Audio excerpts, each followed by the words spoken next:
साहेबाच्या शेजार तिथं आला. शेजारी जो राहत होता त्यांच्या सोबत, तो शेजारचा माणूस त्या ठिकाणी आला. त्यानं पाहिलं की खड्ड्यात रावसाहेब पडलेत. माणसं रावसाहेब पडलेले पाहिले ते शेजारच्यानं.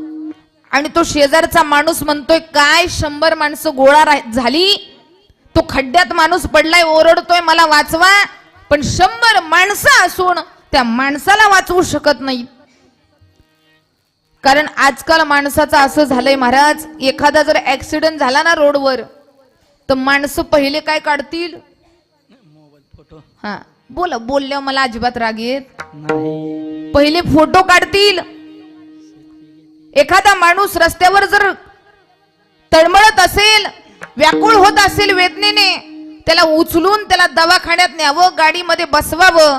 एवढं सुद्धा दयेची भावना आता माणसामध्ये राहिली नाही. दया उरली नाही, प्रेम उरलं नाही, दानत उरली नाही माणसाची. तसं माणसं 100 गोळा झाली, पण हात द्यायला कोण तयार नाही. शेजारच्या लक्षात आलं, माणसं सांगतायत हा मूर्ख माणूस आहे. किती उशीर माणसं म्हणतायत हात द्या, हात द्या, पण हात द्यायला तयार नाही. शेजारचा म्हटला, त्याला कसं बोलायचं हे मला माहित आहे. रावसाहेब खड्ड्यात पडले का? हो पडलो खड्ड्यात. बाहेर निघायचंय? हो मला वाचवा. तर हा शेजारचा होता ना, तो त्याला म्हटला घ्या हात. काय म्हटला? द्या हात नाही, हात घ्या. हात घ्या म्हटल्याबरोबर ह्यानं बरोबर त्याला हात बाहेर दिला आणि हे खड्ड्यातनं बाहेर आलं. बघा, म्हणजे खड्ड्यात पडलेला माणूस, त्याला सुद्धा द्या हा शब्द ऐकला की वाचण्याकरता सुद्धा हात देऊ वाटत नाही. दान करण्याची माणसाची प्रवृत्ती उरली नाही. दान हा शब्द ऐकला ना, दान कशाला म्हणायचं? सर्वस्वाचं केलं जातं, जे सर्व विचार सोडून केलं जातं, त्याला काय म्हणतात? दान म्हणतात. आणि दान हा शब्द ऐकला की मला एकच व्यक्ती आठवतो, त्याचं नाव आहे कर्ण. बरोबर आहे आजोबांचं. दान हा शब्द, दान आणि कर्ण हे एका नाण्याच्या बाजू आहेत. दान आणि कर्ण एका नाण्याच्या बाजू आहेत. जिथं दान आहे तिथं कर्ण आहे, आणि जिथं कर्ण आहे तिथं दान आहे. असं ऐकलंय की असं म्हणतात दुर्योधनाची आणि कर्णाची चांगली मैत्री होती. असावा महाराज एखादा मित्र आयुष्यामध्ये. दुर्योधन असा चिंतेमध्ये बसलेला, कर्णानं पाहिलं, मित्रा का बसला असा, झालं काय तुला? त्यावेळी त्या कर्णाला दुर्योधन सांगतोय, मी जरा चिंतेत आहे. अरे चिंतेचं कारण काय आहे? कर्ण विचारतोय मित्राला.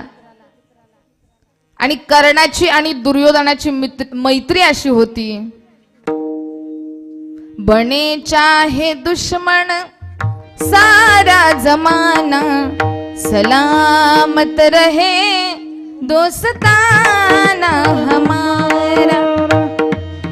जीवनामध्ये मंगरुळकर ऐका, एक तरी मित्र माणसाच्या आयुष्यामध्ये असा असावा की त्याला आपलं दुःख सांगता यावं.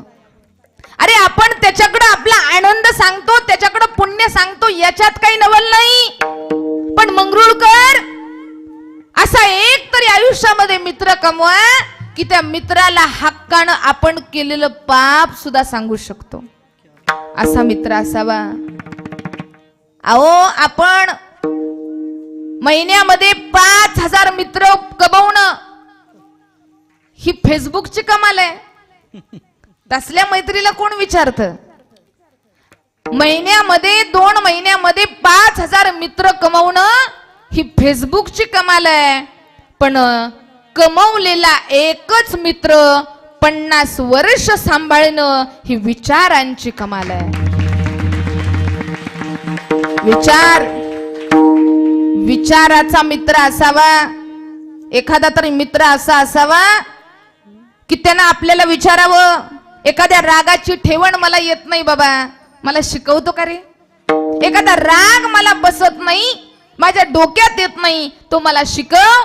मला चांगला जमत नाही, तो राग तुला चांगला जमतो. मित्राची वावा करणारा मित्र आणि तो मित्र ऐकून त्या मित्राला मदत करतो आणि त्याचा राग बसवून घेतो. पण एक गोष्ट लक्षात ठेवा, तो गावभर सांगत बसत नाही की त्याला मी शिकवलं, त्याला मी शिकवलं. तो मोठीपणा घेत नाही. याला काय म्हणतात? मित्र म्हणतात. दुःख अडवायला उंबऱ्यासारखा मित्र वनव्यामध्ये गारव्यासारखा. एक तू मित्र कर आरशासारखा मित्र वनव्यामध्ये गारव्यासारखा. मित्र वनव्यामध्ये गारव्यासारखा. दुःख अडवायला उंबऱ्यासारखा. दुःख अडवायला उंबऱ्यासारखा गारव्यासारखा. मित्र वनव्यामध्ये गारव्यासारखा. मित्र वनव्यामध्ये गारव्यासारखा. एक तू मित्र कर, एक तू मित्र कर आरशासारखा. मित्र वनव्यामध्ये गारव्यासारखा. मित्र वनव्यामध्ये गारव्यासारखा. मित्र वनव्यामध्ये गारव्यासारखा. मित्र कर आरशासारखा. एक तू मित्र कर आरशासारखा. मित्र वनव्यामध्ये गारव्यासारखा. मित्र वनव्यामध्ये गारव्यासारखा. मित्र वनव्यामध्ये गारव्यासारखा.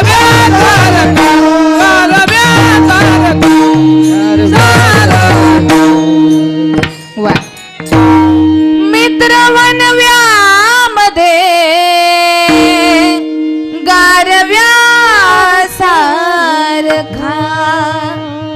असावा.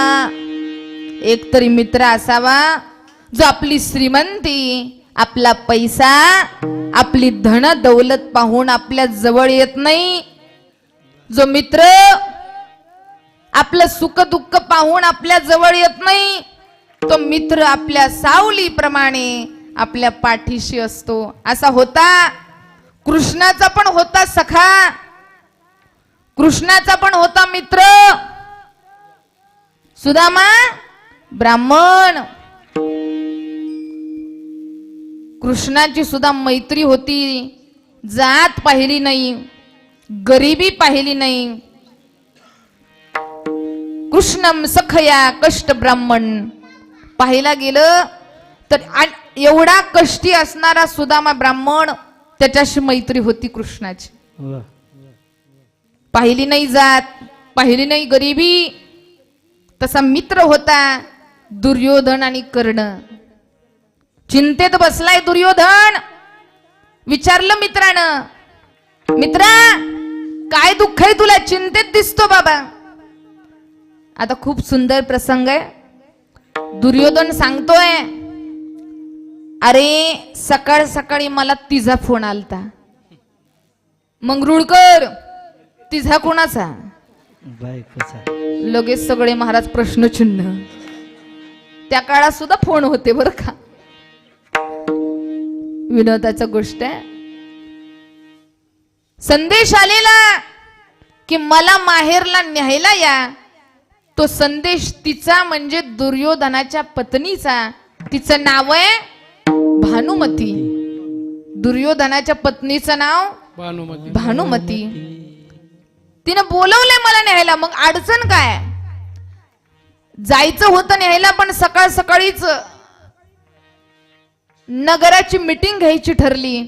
आता आचारसंहिता लागण्याच्या आत मीटिंग उरकून घ्यावी म्हटलं. इथलं नाही बरं का. मग कर ना म्हटलं, ठीक आहे बाबा, तुला न्यायला जायचं होतं ना, मग तू मीटिंग करून घे, न्यायला मी जातो, मी तुझी मदत करतो, मी मित्रच तुझ्या मदती करताय. दुर्योधन म्हटला, पण तिनं सांगितलंय तुम्हीच न्यायला या. कारण इथं बसलेल्या महिला मंडळ सगळ्यांना माहित आहे, आता असं नाव घेतल्यावर सगळ्या खुलल्यावर का की कुणीतरी आमच्या साईड नाही बाबा. तर बघा, सगळ्यात आधी आता असं महिला मंडळांचा विषय काढला ना, यांना खूप आनंद होतो बर का. का सांगू का, एक तर आज काल पुरुष मंडळीचं कीर्तन, आज महिला मंडळाचं कीर्तन, आणि आनंद याचा की कोणतरी बाबा आमच्या पार्टीतलं आलंय.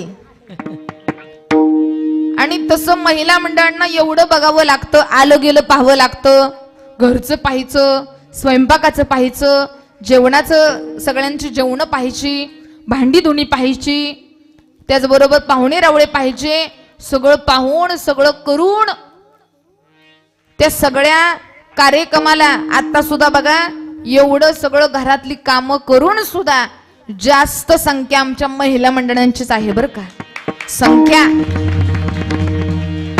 आणि चेहऱ्यावरती एक प्रसन्नता आहे बिचाऱ्यांच्या, आनंद आहे. संसार करायचा आहे, संसारामध्ये कामं असतात, संसारामध्ये, आणि प्रत्येक स्त्रीचा एक प्रश्न असतो नवऱ्याला की मी काय काय सांभाळू. सगळ्यांना चिंता नसतं. बायको बघा, एक जणाची असंच बायको वैतागली, म्हटली अख्खा आयुष्य गेलं, संसार करते मी, तुमचं घरदार पाहते, मुलाबाळांचं पाहते, काय काय सांभाळू मी, काय काय सांभाळू, घर सांभाळू, मुलाबाळांचं सांभाळू, शेतातलं सांभाळू, काय काय सांभाळू. नवरा म्हटला बाई तू फक्त तुझं आधी तोंड सांभाळ,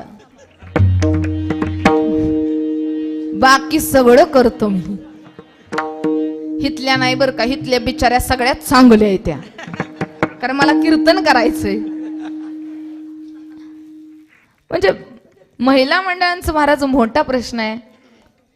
नवऱ्याला प्रश्न पडतो किती काय करा, बायकोला चांगलं बोललं वाईट बोललं बिचाऱ्या कधी खुश होत. प्रत्येकाची कहाणी आहे. मी असंच कीर्तनामध्ये सांगितलं, स्वयंपाक कसा का असना बायकोचं आपलं कौतुक करत जा, कौतुक करत जा, चांगलं म्हणत जा. भाजी कशीही झाली तरी तुझ्यासारखी भाजी कुणीच बनवू शकत नाही.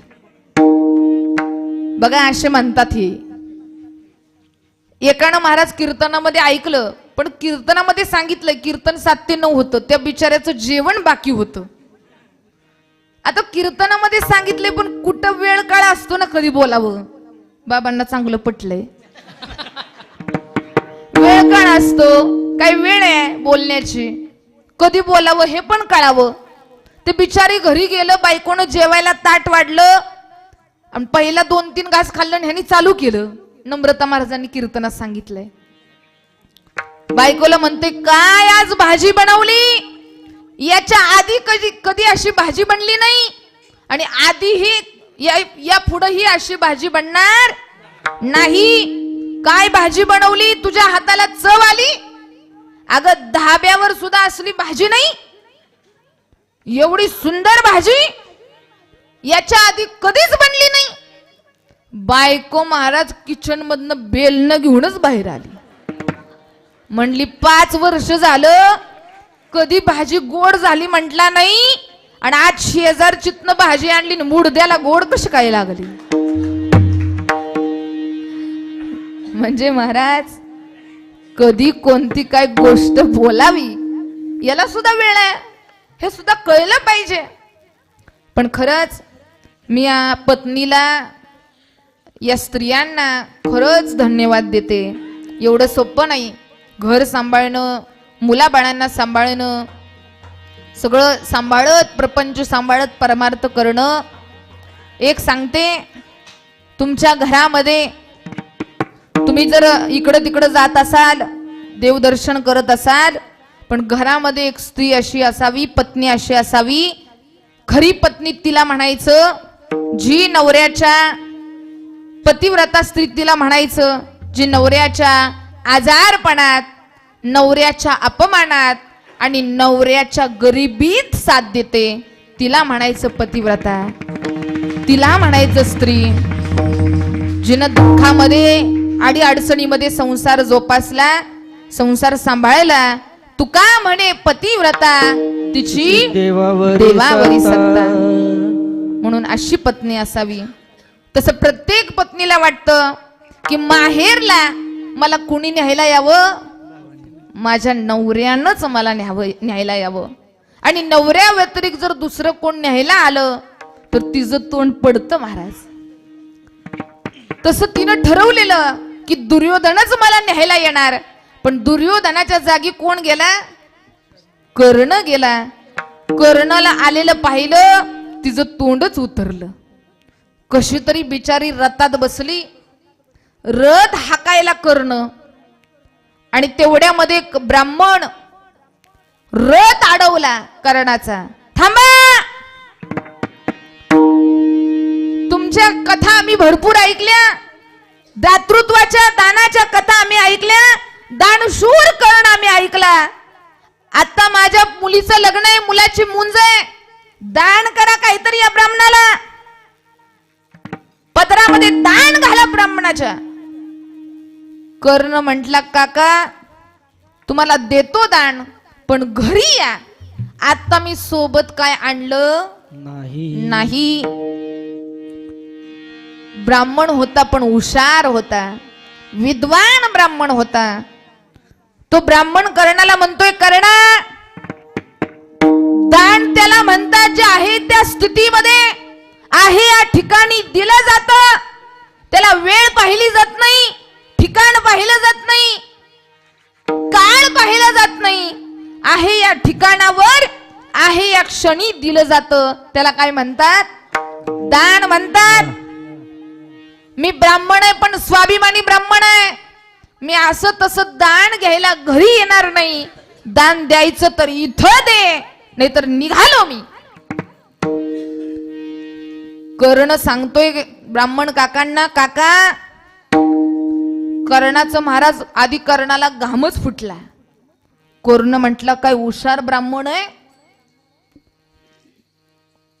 आपल्याला दानाची रीत सांगतोय की दान ज्या क्षणी दिलं जातं त्याला दान म्हणतात, नंतर दिलं जातं त्याला दान म्हणत नाहीत. पण काका, खरंच आता माझ्या जवळ काही नाही, घरी या आणि पाहिजे तेवढं तुम्हाला काही घ्या. ब्राह्मण म्हणतोय, कर्णा, द्यायचं असेल तर इथं दे, नाहीतर चाललो मी, तुझी सगळी कीर्ती लयाला जाईल. असं म्हटल्याबरोबर कर्ण उठला आणि कर्णानं भानुमतीकडे पाहिलं. मंगरुळकर, भानुमती सोन्याहून पिवळी होती, कारण सगळं माहेरचं सोनं नाणं तिच्या गळ्यात. आता ती राजाची राणी, आपली बायको पिवळी पाहिजे म्हणजे कावीळ झाल्यावरच. आपल्याला काही सोनं ना नाही हो महाराज. आणि आता सोनं तर किती गेलंय. आता सोनं म्हणायचं, आता महाराज बँटेक्सचा जमाना आहे. सोन्याचं नाव काढायचं, सोन्याचं भाव काय वाढले, सोनं घालणं सुद्धा अवघड झालंय. पण ती राजाची राणी, दुर्योधनाची बायको, ती तिच्या गळ्यात राणीहार, पोतमाळ, बोरमाळ, चप्पलहार, बुटहार हाय ना जागेवर, सगळं हार गळ्यात, सगळं हार घालून बसलेली. कर्ण आला, म्हटला भानुमतीला, उठा, तुमच्या गळ्यातलं हाय नाही तेवढं काढून द्या, ब्राह्मणाला द्यायचं, त्याला गरज आहे. ही जो महाराज तळपायाच्या आग मस्तकाला गेली. आता कुणी जर रथावर बसून जर सोनं मागितलं, राजाची राणी, राग आला तिला, पण तिनं काढायला सुरुवात केली. गळ्यातलं काढलं, कानातलं काढलं, नाकातलं काढलं, बाजूबंद काढले, सगळं काढलं. किलो 1.5 किलो सोनं अशी गठुडच बांधलं, दिलं त्या ब्राह्मणाला. ब्राह्मणानं आशीर्वाद दिला कर्णाला. ब्राह्मण निघून गेला. हे कर्ण भानुमतीला घेऊन घरी आला. पण पहिलं राजघराण्यामध्ये पद्धत होती महिला मंडळ की एखाद्या स्त्रीला जर राग आला ना आणि रुसून बसण्यासाठी सुद्धा तिला एक महाल होता. मंगरुळकर तुम्ही पण एखादी रूम बांधा ह्यांना रुसून बसायला. म्हणजे त्या काळात सुद्धा स्त्रीचा आदर एवढा केला जात होता की तिला रुसण्याकरता सुद्धा काय होतं, कोप महाल. त्याचं नाव काय असायचं, कोप महाल. तो कोप महाल असायचा. राग मला वाटतं आपल्या इथं जर असं झालं तर आपल्या राण्या कोप महालातच गावती. पण आता यांना रुसणं सुद्धा अवघड आहे महाराज. ह्या म्हणत्याल आपण रुसून बसावं तर हे दुसरी करून आणलं. यांचा काय भरोसा आहे, यांची काय गॅरंटी नाही. आता काळ बदललाय. आपली कुठं रुसून बसते, तशी ती रुसून बसली. आणि भानुमती रुसून बसली. आणि रुसून बसल्याबरोबर कर्णानं पाहिलं भानुमती कुठे. काय झालं का आल्या आल्या रागवायला, काय झालं? मला कर्णाला तुम्ही आला नाही, आणायला पाठवलं, ते पाठवलं, कर्णाला पाठवलं. काय तुमचा मित्र स्वतःला दानशूर म्हणून घेतो. माझ्या अंगावलं दागिने काढून दिलं त्या ब्राह्मणाला. काय गरज होती? एखादा ब्राह्मण गेलाच असता रिकाम्या हाताने तर काय बिघडलं असतं, काय झालं असतं एवढं मोठं.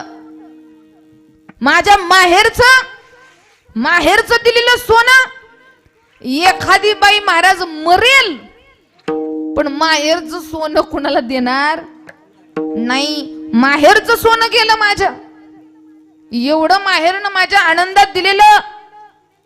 दुर्योधन म्हटला बाई रुसू नको, शांत बस. तो दुर्योधन समजवतोय. बरं झालं त्या ब्राह्मणानं कर्णाला दागिनच मागितलं. तुला मागितली असती तर मी काय बघितलं असतं. तो जर ब्राह्मण म्हटला असताना माझ्या पोराचं लग्न आहे, त्याला बायको मिळत नाही, तर तुलाच दिली असती. मला म्हटलं असतं आपण दुसरी करू. म्हणजे सांगण्याचं तात्पर्य का एवढा कर्णदानशूर आहे, एवढा कर्णदानी आहे की माघारी आलेला त्याच्याकडून रिकाम्या हाताने जात नव्हता. मग एवढा मोठा या अभंगातून आपल्याला पाहिजेत कथा की भगवंतानं किती जणांना जोडलंय. बघा, एखाद्या आईनं मुलाला जन्म द्यायचा म्हटला, दुसरं शिजर आहे, तिसरं शिजर आहे, तर त्या आईला किती त्रास होत असेल हो. मग विचार करा, 2-3 मुलांना जन्म द्यायचा, त्यांचं पालन सांभाळ करायचं म्हटलं तर आईला नाकीनऊ येतोय. विचार करा, ती भगवंत जगाची आई आहे, जगाची माऊली आहे. तो पांडुरंग परमात्मा साऱ्या जगाचा भार वाहतोय. साऱ्या जगाला जन्म दिलाय त्या माऊलीनं. त्या माऊलीच्या छत्रछायेखाली आपण सगळी मुलं वावरतोय. विचार केलाय का हो कधी? मंगरुळकर केलाय का विचार की त्या विश्व माऊली ज्ञानोबरायांना, विश्व माऊली पांडुरंग परमात्म्याला किती त्रास होत असेल आपल्या सगळ्यांना सांभाळता सांभाळता, आपल्या सगळ्यांचा भार वाहता वाहता. आपण केला का हो कधी विचार? आपण त्याची सेवा करत नाही.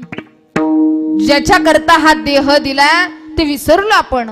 देवे दिला देह भजना डोया झाला फाटा